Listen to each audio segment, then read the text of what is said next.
হয় গতিকে আপোনালোকে সহযোগ কৰিব লাগিব এতিয়া আমাৰ তদন্তত আৰু আপোনালোকে যদি শান্তিপূৰ্ণটো অশান্তিপূৰ্ণ কৰিব খোজে কিন্তু তেতিয়াহ'লে আমি আপোনালোকক বেআইনী জনতা ঘোষণা কৰিবলৈ বাধ্য হ'ম যিটো আপোনালোকে জানে আৰু আইনমতে সেইটো আপোনালোকৰ ওপৰত প্ৰযোজ্য হ'ব সেইকাৰণে মই নিজে আপোনালোকৰ ওচৰত আহিছো আপোনালোকে প্ৰথম বেৰিকেডটো ভংগ কৰি আহিলে আপোনালোকে পাৰ্মিশ্যন লোৱা নাছিল এতিয়া আপোনালোকৰ যিখিনি দাবী সম্বলিত ষ্টেট প্ৰেচিডেণ্ট আহিছে মই তেখেতক কৈছো তেখেতে নিজে সেইটো বস্তু চাব মই মোৰ কথাখিনি আপোনালোকে ৰেকৰ্ড কৰি লওক আৰু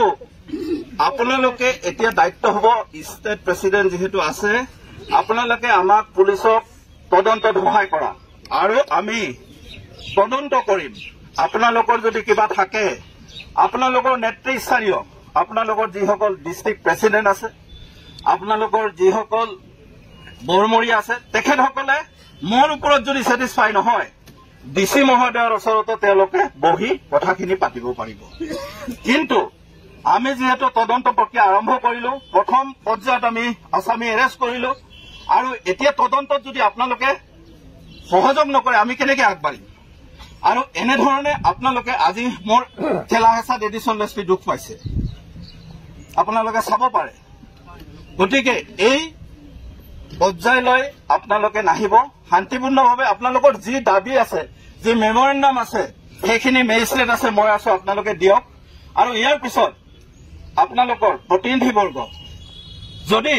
আমাৰ তদন্তত আপোনালোকে সুখী নহয় তেতিয়াহ'লে আপোনালোকে আহি উপায়ুক্ত মহোদয়ৰ ওচৰত আবেদন কৰিব পাৰিব আমাৰ লগত আপোনালোকে বহি আলোচনা কৰিব পাৰিব কিন্তু শান্তিৰ পৰিৱেশ এটা আপোনালোকে বিনষ্ট কৰাৰ চেষ্টা নকৰিব আৰু আপোনালোকৰ পৰা মই তেনেধৰণৰ ব্যৱহাৰ আশা নকৰোঁ সেইকাৰণে মই আপোনালোকৰ যি অভিযোগ আছে আপোনালোকে দিয়ক মই নিজে দৌৰি আহিছো আপোনালোকৰ ওচৰত ল'ম আৰু আপোনালোকৰ কথা দিছো আমি আপোনালোকৰ পৰা তদন্তত সহযোগ বিচাৰিম আৰু আমি তদন্ত প্ৰক্ৰিয়া চলাই লৈ যাম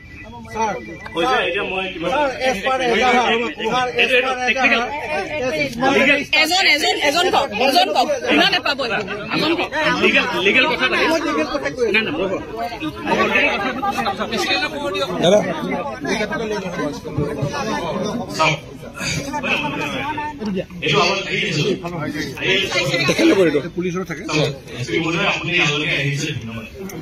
আপুনি এটা ইণ্টাৰেকশ্যন আহিছে সেইটোৰ কাৰণে ধন্যবাদ কিন্তু যেতিয়া ইণ্টাৰেকশ্যনত আহিছে আপুনি চাৰ্টিফিকেট ট্ৰেইনিং দি নকৰিব কাৰণ আমাৰ ল'ৰা ইয়াতে এটাই ভয় খোৱা ল'ৰা নহয় ঠিক আছে বিজেপি চৰকাৰৰ টাইমত যেতিয়া আমি অৰ্গেনাইজেশ্যন কৰি আছো ডেইলি আমাৰ ল'ৰা জেল গৈ আছে ডেইলি আমাৰ ল'ৰা মাৰ খাই আছে তো ভয় যদি থাকিলে আমি ঘৰত থাকিব থ্ৰেটনিং নকৰিব কথাখিনি যোনখিনি কৈছে আপোনাৰ ভাল লাগিছে কিন্তু থ্ৰেটনিংটো আমাক দি লাভ নাই এতিয়া আমি টেকনিকেল কথা আপুনি কেছটো ৰেজিষ্টাৰ কৰিছে হয় হয় হয় attempt to murder section লাগিবই হয় হয় না attempt to murder লাগাৰ পাছত আপোনালোকে থানাৰ পৰা বেইল দিব পাৰিব ওমান মোলেষ্টেশ্যন শুনাও আপুনি এতিয়া লিগেল কথা কি আইনমতে আমি তদন্ত শেষ হোৱা নাই আইনমতে আমি তদন্ত কৰি আছো আৰু আপোনালোকৰ পৰা আমি তদন্তত সহযোগ বিচাৰিছো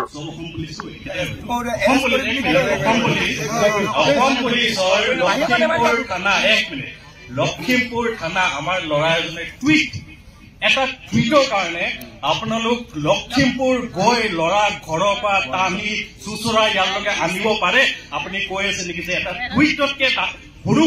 এটেম্প টু মাৰ্ডাৰ এটা ল'ৰা মৰি যায় এই ল'ৰাটোৰ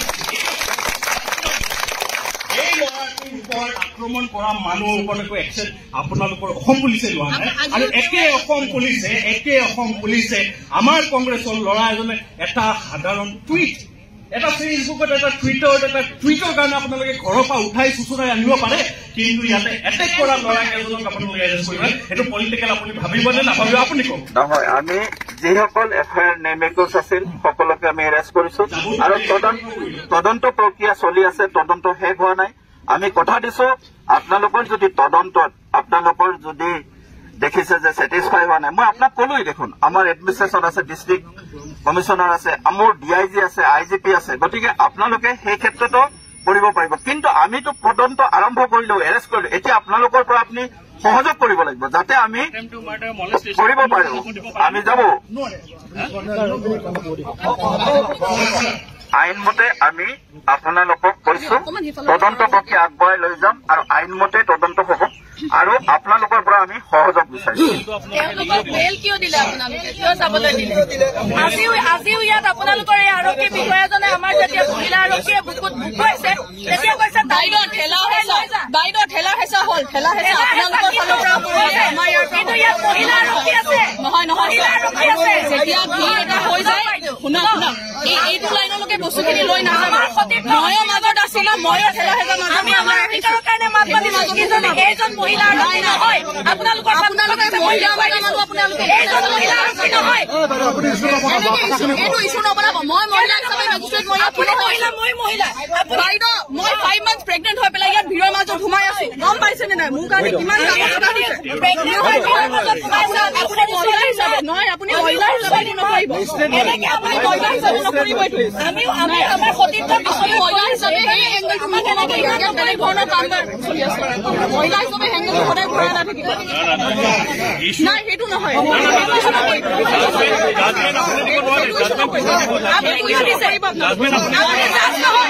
মই কি হয় মই সেইটোৱে থাকিব পাৰিম আমাৰ পৰা আৰক্ষী কেইজনক কি কৰে তেখেতে কি গম পাইছে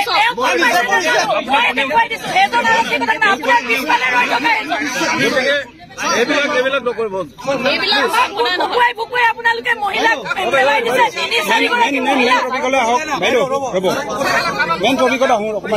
যি টপিকৰ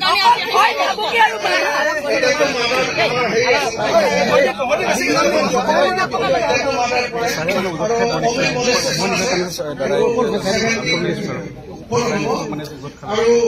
মানে গ্ৰেভিয়াৰ চাৰ পাই চাৰবোৰ নন ভেৰিয়েবল গতিকে তেওঁলোকক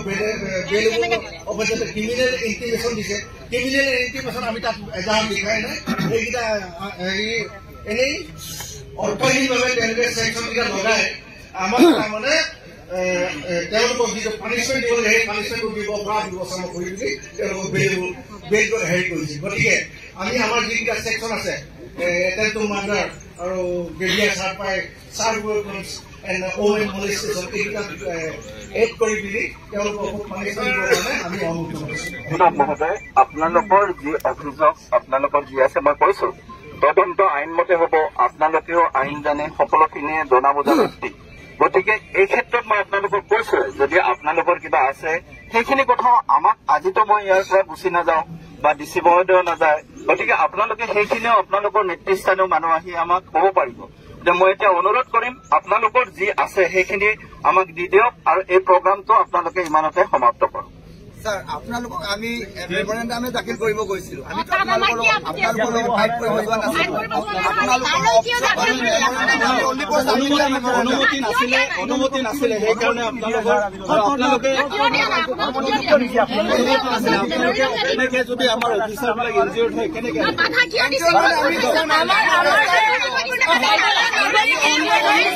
অনুমতি নাথাকিলে আমি আগবঢ়াই যাব নোৱাৰো অনুমতি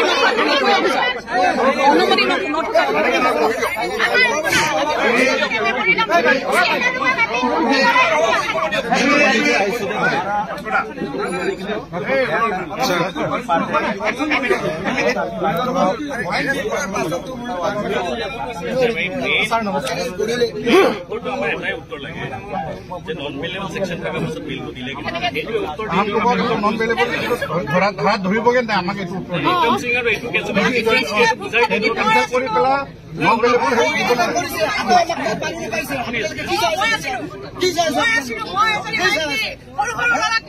সেকশনটো হলাই দিয়ক আপোনালোকে এইটো আমাক পঠাই দিয়ক আজি মই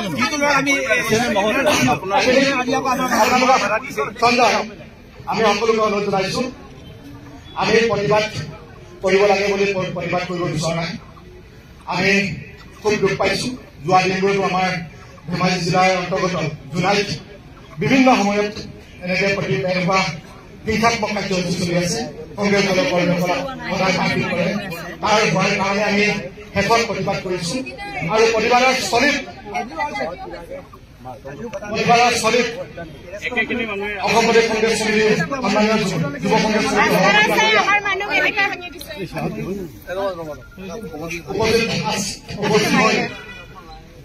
আমাৰ যি পৰিবাৰস্থলী উপস্থিত আছে তেওঁলোকক আমি ব্যাখ্যাটো জনাব বিচাৰো আৰু আমাৰ ধেমাজি জিলা এছপি মহোদয় আমাৰ মাজত উপস্থিত আছে তেওঁক আমি আমাৰ যিখিনি ক'বলগা কথা তেওঁক অৱগত কৰিছোঁ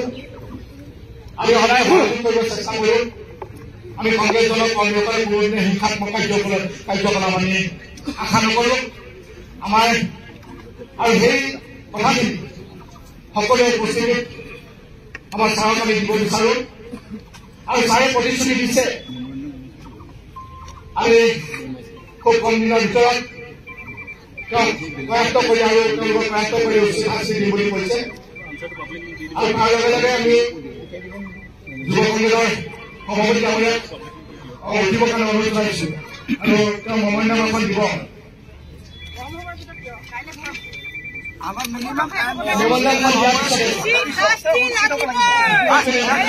মেমণ্ডামখন দিয়াৰ পিছতে আমাৰ যুৱ কংগ্ৰেছৰ সভাপতি ডাঙৰীয়াই দুটামান কথা ক'ব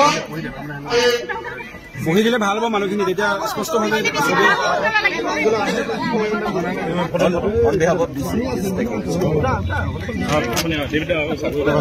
ছাৰ আপুনি এইফালে ছাৰ অলপ আগত যাওক হ'ব হ'ব অলপ আপুনি এইফালে গ'লে যাওক আপোনালোক ইটো চাইডে আহি যাওক কেইজনমান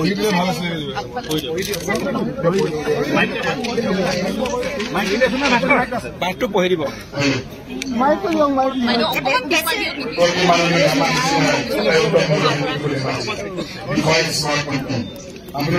ভাস্কৰ দ্বাৰা সভাপতি জিলা কংগ্ৰেছ সমিতি ধেমাজি অসম মহোদয় সন্মানপূৰ্বক বিনয় নিবেদন এই যোৱা 18/3/2025 তাৰিখে কংগ্ৰেছ দলৰ সদস্যা শ্ৰীমতী কনকলতা পেগুৰ সৈতে অন্য সদস্যক্ৰমে শ্ৰী তুলিৰাম দলে শ্ৰী বিক্ৰম ৰামচিয়াৰী শ্ৰী ৰহিম পেগু বাণীকান্ত দলে শ্ৰী ৰাজীৱ পেগু আৰু লক্ষীনাথ পাদুৰৰ সৈতে কংগ্ৰেছ দলৰ এক ৰাজহুৱা সভাত অংশগ্ৰহণ কৰিবলৈ গৈ থকা অৱস্থাত বাগৰি চাপৰিত চিমেণ্ট চাপৰি থানা অন্তৰ্গত মুঠ 18-19 জন মানৰ দুষ্কৃতিকাৰী দলে সকলোকে আগুৰি ধৰি উপৰোক্ত মহিলা সদস্যগৰাকীক কাপোৰ কানি টনা আজোৰা কৰি অশালীন ব্যৱহাৰ কৰাৰ লগতে অন্য সদস্যসকলকো দাৰে ঘপিয়াই লাঠিৰে প্ৰহাৰ কৰি গুৰুতৰ জখম কৰে এই সংক্ৰান্তত শ্ৰীমতী কনকলতা পেগুৱে যোৱা ইংৰাজী 18/3/2025 তাৰিখে চিমেণ্ট চাপৰি থানাত এটা গোচৰ ৰুজু কৰে গতিকে মহোদয়ে দয়া কৰি দুষ্কৃতিকাৰী দলৰ সকলো সদস্যক আৰক্ষীৰ জৰিয়তে অতি শীঘ্ৰে কাৰ্যত কৰি উচিত শাস্তি প্ৰদান কৰাৰ ইয়াৰে প্ৰাৰ্থনা যোৱা 18/3/2025 তাৰিখ চিমেণ্ট থানাত ৰুজু কৰা গোচৰ এজাহাৰ কপিৰ সৈতে উপপক্ষৰ নাম ও ঠিকনাৰ তালিকা president Dhemaji district Congress committee এইখন নেক্সট কি আছে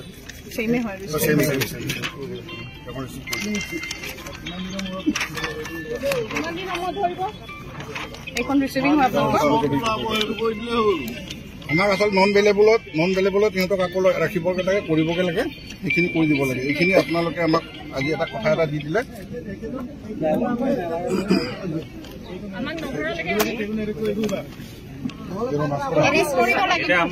আমাক এটাই টাইম ফ্ৰেমটো আপুনি আমাক দিবনে আমি আপোনাক দিব আমি এই মানে আমি এৰি দিয়াটো খুব গুৰুত্ব সহকাৰে চাম আৰু গুৰুত্ব সহকাৰে চাম আৰু আপোনাৰ এংগলত চাই আছে সেইটোৱে আমি সেইকাৰণে আপোনাক কৈছোঁ আপোনালোকৰ যদি এই ক্ষেত্ৰত আৰু কিবা সন্দেহ হয় আপোনালোকে আহি আমাক লগ কৰিব পাৰিব যদি ভাবে যে আমি কিবা নৰ্মেলি কোনোবা মানুহ আহিলে কোনোবা normal criminal without any political background এতিয়ালৈকে এইকেইজন জেলত থাকে এটা ছেকশ্যন এইকেইটা বহুত ডাঙৰ ছেকশ্যন আপুনি ছেকশ্যনকেইটা আপোনালোকে চেঞ্জ কৰিব পাৰে আৰামছে মলেষ্টেশ্যন লাগে আমি ভালকৈ চাম আৰু আপোনালোকক আমাৰ কাৰণে দুৱাৰখন খোলা আছে তেওঁলোকে যিকোনো সময়ত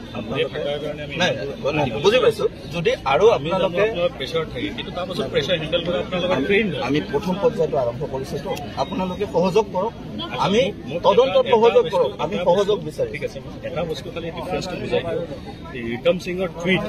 আৰু ইয়াতে মাৰপিট ইণ্টাৰ ছেকশ্যন মানে যোনটো ইমান ডাঙৰ ঘটনা হৈছে তাৰ বাবে কোনটো বেছি ডাঙৰ ছেকশ্যন, কোনটো বেছি ডাঙৰ কেছ হয় আইনমতে তদন্ত হ'বই আৰু এই ক্ষেত্ৰত আমি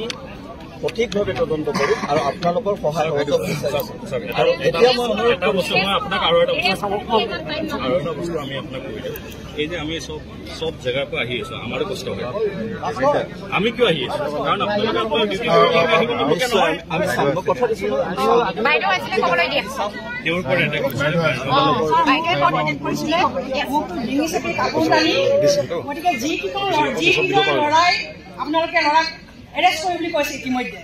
এৰিও দিয়া হ'ল। কিন্তু বৰ পৰিতাপৰ বিষয়, আজি আমাৰ ব্লক মহিলা কংগ্ৰেছৰ এখন গাড়ীত আজি থাকোঁতে লাইন মেকুৰি আকৌ একে ঠাইতে আকৌ এনেকুৱা হোটাই পঠিয়াইছে। আমি গাড়ী ভাঙি মানুহ মাৰি আপোনালোকক আমি ভালে ভালে ৰখাইছো, আপোনালোকে ঘূৰি যাওক। তেনেস্থলত আমি আপোনালোকে আমাৰ ওপৰত কি হেৰি কৰিছে? আমাৰ উচিত শাস্তি লাগিব। মোৰ ওপৰত মই চোৱা আমি 7জন মানুহে গৈছো, আমি তাৰ লগত যুদ্ধ কৰিব যোৱা নাই, আমি যুদ্ধ কৰিবলৈ যোৱা নাছিলো। আমি আমাৰ কংগ্ৰেছ দলৰ খবৰ নীতি আমি ৰাইজক আমি বুজাব গৈছিলো যে আমি কংগ্ৰেছ আমি কেনেকে জীয়াই থাকিব লাগিব, আমি কংগ্ৰেছৰ হয় আমি কিমান কাম কৰিম, আমি কেনেকে কাম কৰিম, সেইখিনি কথা আমি বুজাবলৈ গৈছিলো। সেইখিনি সময়ত 100-150জন 19-20জনে বাজে 100-150জন 15খন জিপি ল'ৰা এখন বাইকত 3টাকৈ আহিছে। দিনটো বল ভাবক আপুনি, 10টা বজাত আমি নাৰী সুৰক্ষিত নহয়। নিজৰ আমি খিলঞ্জীয়া পুত্ৰ দিনত 10 বজাত আমাক যিধৰণে এটেক কৰিলে ভাবিলে মোৰ ৰাতি এতিয়া 2 দিন হ'ল মোৰ টোপনি নাই। মোৰ ল'ৰা বাহিৰত চাকৰি কৰে, ল'ৰা বাহিৰৰ পৰা পেঞ্চনত আছে। গতিকে আমাক মোৰ বিশেষভাৱে উচিত শাস্তি দিয়ক। 1 নম্বৰ পইণ্টত আপোনালোকক ৰিকুৱেষ্ট কৰিব বিচাৰিছো, কাইণ্ডলি আপুনি হিতেশ পেগু নামৰ ল'ৰাজনক আপোনালোকে নন ভেলেবল, আগতো ইয়াৰ কেছ আছে, গতিকে বহুত ক্ৰিমিনেল ল'ৰা। আজি হিতেশ পেগু গাড়ীত 10জনমান ল'ৰা আহি আমাৰ ব্লকৰ আমাৰ মহিলা নেত্ৰীসকলক আকৌ উভতাই পঠিয়াইছে, ধেমাজিলৈ অহা বাধা দিছে। গতিকে আপুনি ইমান দিনে আমাৰ যোগেৰে আমি আপোনাক কৈছে, আপুনি উত্তৰ দিছে, বাইদেৱে উত্তৰ দিছে, আমি মানিছো। আপোনালোকৰ আশাতে আমি জীয়াই আছো। আপোনালোকে আমাক সুৰক্ষিত দিয়ক, আমি আপোনাৰ লগতো থাকিম। হয় আমি কংগ্ৰেছ কৰিছো, আমি দেশৰ কাৰণে কংগ্ৰেছ কৰিছো। গতিকে উচিত শাস্তি যেতিয়ালৈকে চাই নিদিয়ে মই মনে মনে বহি নাথাকো। মই এজন জন্মদাত্ৰী হয়, ইমান সৰু দিছে দিন দুপৰত যদি বিদ্যালয় ৰাখি লয়, এই গণতন্ত্ৰ দেশত গণতন্ত্ৰ থাকিল কি? আমি গণতান্ত্ৰিকভাৱেহে আমি তাত মিটিং পাতিব গৈছিলো। গতিকে ছাৰ আপোনাক ৰিকুৱেষ্ট কৰিম, আপুনি নন ভেলেবল কেছত মই কেছ কৰি পোৱা নাই আজিলৈকে। মই এতিয়া বহুত আবেদনত আছো। গতিকে ধাৰা কি লগাইছে মই অচিৰ পৰা বুজিলো, অচিয়ে দিছে। আজিৰ তাৰিখত এৰেষ্ট কৰা কথাটো মই জানিব লাগিছিল, মোক কিন্তু দিয়া নাই। খবৰটো মই ভাস্কৰৰ পৰা পাইছো এৰেষ্ট কৰা নকৰা কথাটো। গতিকে ছাৰ আপোনাক মই কাইণ্ডলি আৰু বাৰম্বাৰ ৰিকুৱেষ্ট কৰিছো, আপুনি মোৰ ওপৰত ন্যায় বিচাৰ কৰি দিয়ক আৰু এই হিতেশ পেগুক আপুনি এৰেষ্ট কৰিবই লাগিব। নিজে আহিছে, তেওঁ নিজে কৈছে